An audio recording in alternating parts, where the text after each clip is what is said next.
ప్రేక్షకులకు నమస్కారం అండి. అల్లం అందరికీ తెలిసున్నది ఇది. వంటింట్లోది. కూరల్లో వేసుకుంటాం, మసాలా కూరల్లో వేస్తాం, ఎన్వీలో వేస్తాం, వెజ్‌లో వేస్తాం. అనేక రకాలుగా ఉపయోగపడుతుందండి. అద్రక్ అంటాం దాన్ని, అల్లాన్ని. ఈ అల్లాన్ని ఏం చేస్తారంటే బాగా ముద్ర అల్లం దాన్ని తీసి కొద్దిగా నీళ్ళల్లో ఉడకబెట్టిన తర్వాత దాన్ని సున్నపు తేటలో వేస్తారండి. సున్నం తేట అంటే సున్నం, రాతి సున్నం కానీ గుల్ల సున్నం కానీ కలిపి లిక్విడ్ లాగా పలచగా అందులో నానబెడతారు.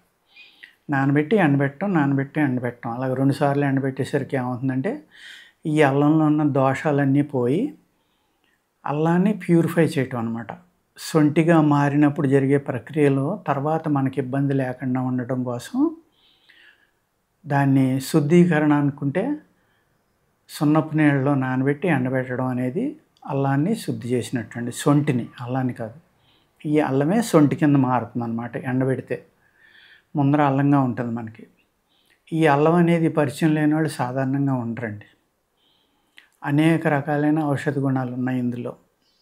ముఖ్యంగా ఏంటంటే ఆకలిని పెంచుతుంది, పొట్టలో ఉన్న వాతాన్ని తీసేస్తుంది, నులిపురుగులను తగ్గిస్తుంది, శ్లేష్మాన్ని పోగొడుతుంది. అన్నిటికంటే ఇంపార్టెంట్ ఏంటంటే పైత్యం, మన శరీరంలో ఏదైతే పైత్యం ఎక్కువ అవడం వల్ల దద్దుర్లు, దురదలు ఇలాంటివి వచ్చినప్పుడు, కఫం పెరిగినప్పుడు ఏం చేసేవారంటే పూర్వకాలం ఒక చిన్న అల్లం ముక్క తీసుకుని బాగా నూరి గుడ్డలో వేసి రసం పిండి దాని మీద 1 రెట్టో 2 రెట్లు తేనె వేసేవారు అందులో.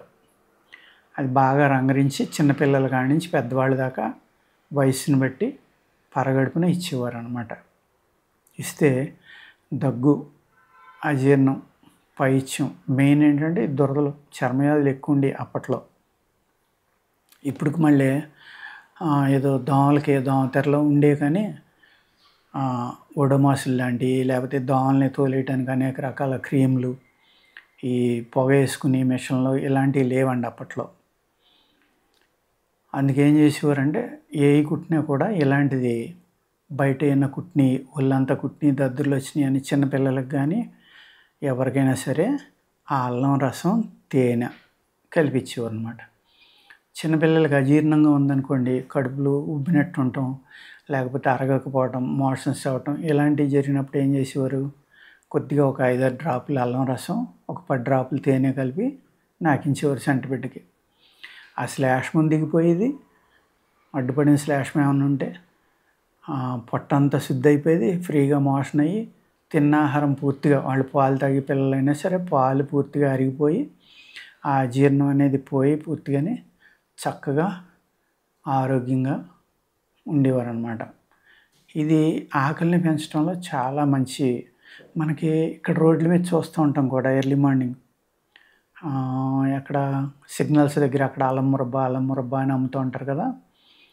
ఆ అల్లం మురబ్బా అంటే అల్లాన్ని, అల్లం రసం మనకి బెల్లంలో కానీ పంచదార పాకంలో కానీ వేసి దాన్ని లిక్విడ్గా కానీ ఇంకా బాగా ఉడికించి దాన్ని ఒక అచ్చులే కానీ పోసుకుంటే అల్లం మురబ్బా కంటే చేసుకుని అమ్ముకోవచ్చు.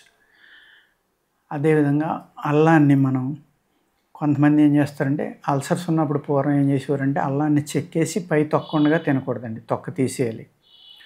సైంధవ లవణం కానీ బిడా లవణం అంటే నల్లుప్పు, అది కూడా జీర్ణశక్తికి చాలా బాగా పెంచుతుంది. సన్నని ముక్కల కింద తరిగి దాంట్లో వేసి అది చుట్టూరు అంటుకున్నప్పుడు ఎండబెట్టేవారు అనమాట. మళ్ళీ సాయంత్రం సీసాలో వేసేవారు. ఆ ఉప్పు అది కరిగేది, అది బాగా పీల్చుకునేది. ఇలాగా ఈ అల్లం ముక్కలు అనేవి ఏం చేసేవారంటే వేసవికాలం ప్రయాణం చేసినప్పుడు, లేకపోతే బాడీలో దాహం ఎక్కువ పెరిగిపోయినప్పుడు, పైత్యం ఎక్కువ పెరిగినప్పుడు, అజీర్ణంగా ఉన్నప్పుడు, కల్మషమైన నీళ్ళు అయినా తాగినప్పుడు, అంటే సమ్మర్లో ఏంటంటే ఎక్కడ పడితే అక్కడ నీళ్ళు తాగేవారండి పూర్వం. ఇప్పుడంటే వాటర్ బాటిల్స్, ప్యాకెట్లు చాలా చోట్ల అమ్ముతున్నారు. అప్పుడు అలా ఉండేది కాదు. దారి పక్కన ఉన్న కాలువలోనో, బోధలోనో, చెరువులోనో నీళ్లు తాగేవారు. ఆ నీటిలో ఉన్న కల్మషం పోవడానికి కూడా ఈ అల్లం ముక్కలు అనేవి బొగ్గన పెట్టుకునేవారు అనమాట. బొగ్గన పెట్టుకుని ఆ కస ఉప్పుగా ఘాటుగా దిగుతూ ఉంటే దాన్ని మింగేవారు. దానివల్ల ఏమైందంటే అజీర్ణం అనేది తగ్గిపోయి ఆకలి బాగా పెరిగి మనిషికి లివరు, కిడ్నీ, స్ప్లీను ఇవన్నీ కూడా శుద్ధి అయ్యాయి అన్నమాట. ఈ అల్లం అనేది దాన్ని ఏం చేసేవారంటే ఇంకొక పద్ధతి ఏంటంటే అందరూ అల్లం యొక్క పేస్ట్ తయారు చేసుకోవచ్చు. ఒక లేహ్యం అన్నమాట ఇది.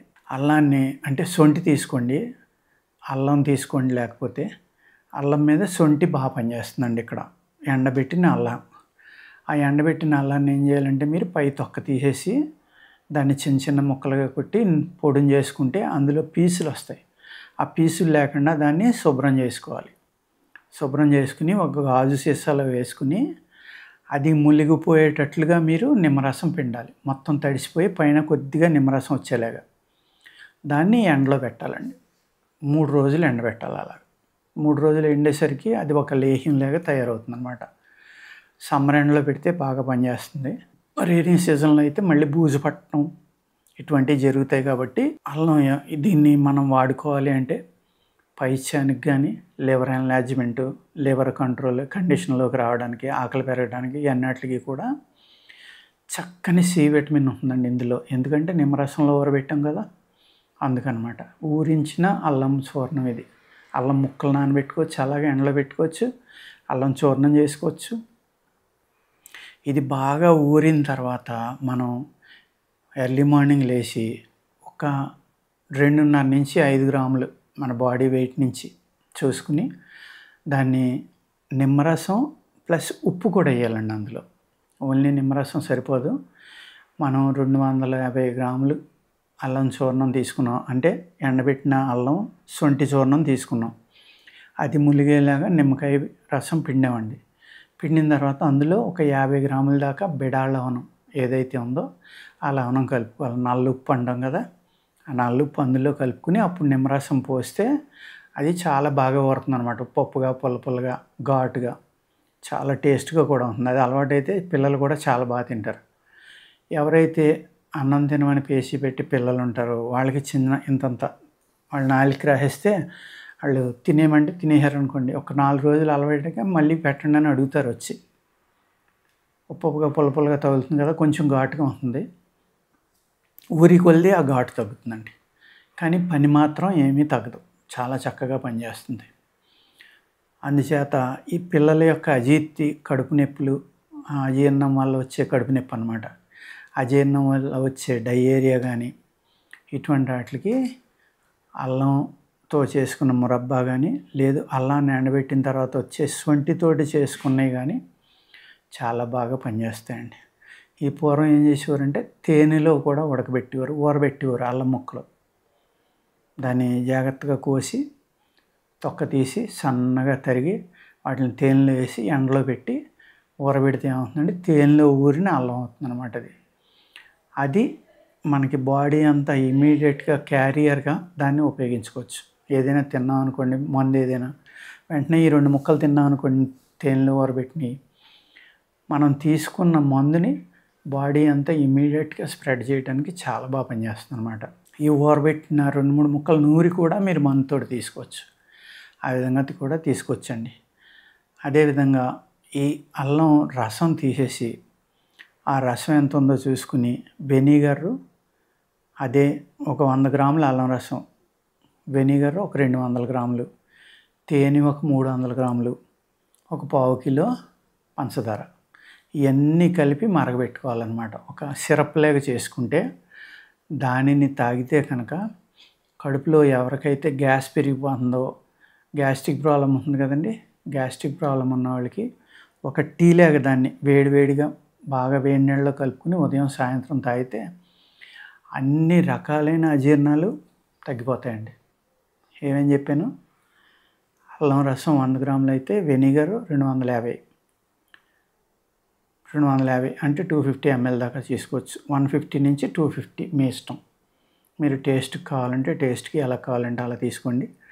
250 ml తేనె, ఒక 100 గ్రాములు పంచదార, పట్టిక బెల్లం, ఉత్తి బెల్లం కూడా వేసుకోవచ్చు అందులో.